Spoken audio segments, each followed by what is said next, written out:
Another day, another across the NBA. Watch Malik Beasley play defense.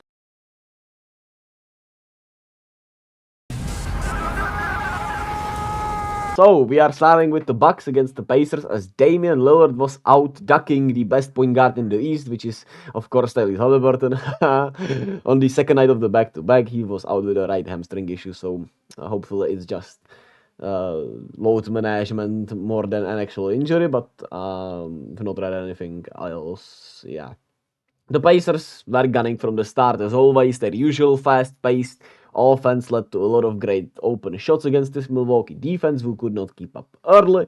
Giannis, on the other hand, did keep up and he was out there dominating. He brought them back into the game fairly fast, as even though they went as much as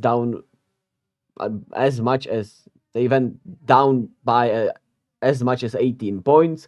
Giannis brought them back very fast in the second quarter. He even went 16 of 18 from the free throw line on the game, and the Bucks were in this game in a snap.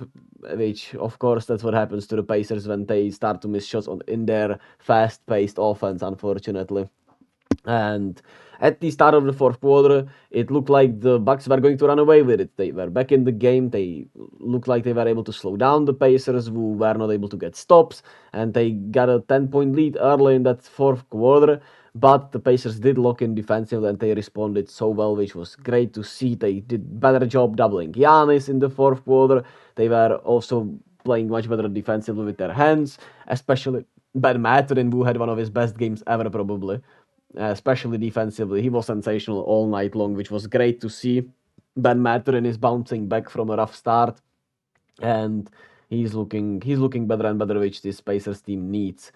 And late in the game, when it was tied, I hated the first two offense. After that, it was 2 minutes left. I'm pretty sure on both of these possessions, around 2 minutes left, of course, and both teams just pull up ISO game with pretty much nothing else going on, which I guess you're having the ball in one of your better players' hands. I mean, it's alright, but I feel like it's just such an easy cop out, right? And it's just so lazy offensively late in the game. But to be fair, both these teams are more tired late in games, and you take shots from the best players on that night or on your team, right? So it's a tough one there, but the Pacers did come up away with it with Tyrese nasty pull up and Ben Mathurin stripping Giannis late when it was still a 1 point game, also knocking down 2 free throws then, and Middleton misses the game tying 3-pointer, and the Pacers hold on to the lead. They are now 6-3. You love to see it. I knew they were gonna be good. Pacers Hawks conference finals. I will be there.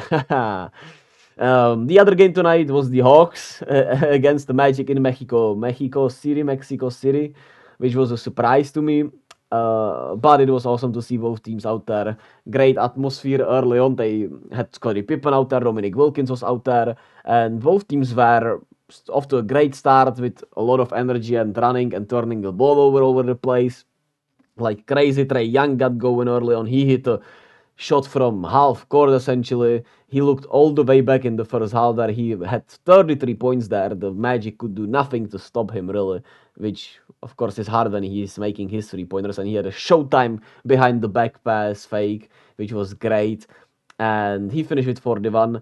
And it was his clutch pass to Dejounte where he found him in the corner who hit the game winner. Even though he had a tough night offensively, otherwise, the three ball was there, and Dejounte was clutch as hell as he continues his impressive seasons. And the Magic, on the other hand, it was ugly late in the game. Dominic Wilkins was hating all over the place out there. He was saying how Paolo is playing dumb, how they were playing too fast and everything. He was right in essence, but Jesus Christ, man, you didn't have to say it like that.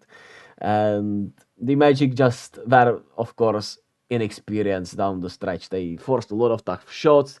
They turned the ball over. They were called for like 3 charges or 2 charges down the stretch. Just were going too fast for what they needed late in games. And I'm not sure who, Paolo should be the guy down the stretch whose ball should be in his hands, right? He closed it out against Utah, it was, right? I'm pretty sure. I don't know. I don't know. We'll have to keep monitoring these Magic games down the stretch. Of course, it's early in the season, but it's looking like a little bit of an issue for them, even though they had an incredible whistle today. They withstanded the early Hawks onslaught. They were up by double digits, I'm pretty sure, in the early in the fourth quarter, or even halfway through the fourth quarter, maybe. So it was rough. Shout out Jalen Suggs, he was great once again. I also felt like these minutes were weirdly distributed. I felt like they needed more Goga Bidace. I felt like they needed more Jalen Sachs, more Markel Fultz. Uh, but they were not there. I don't know. I don't know. Maybe he just went its feel. Maybe they were more tired. Both teams did look more tired in the second half, so which could be the travel and them playing in Mexico City.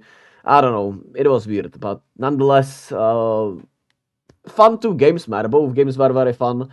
Can't wait for tomorrow when we have tournament night. We have some fun games. I'm pretty sure the Nets play the Celtics, the Suns play the Lakers. I'm pretty sure, which both should be great games.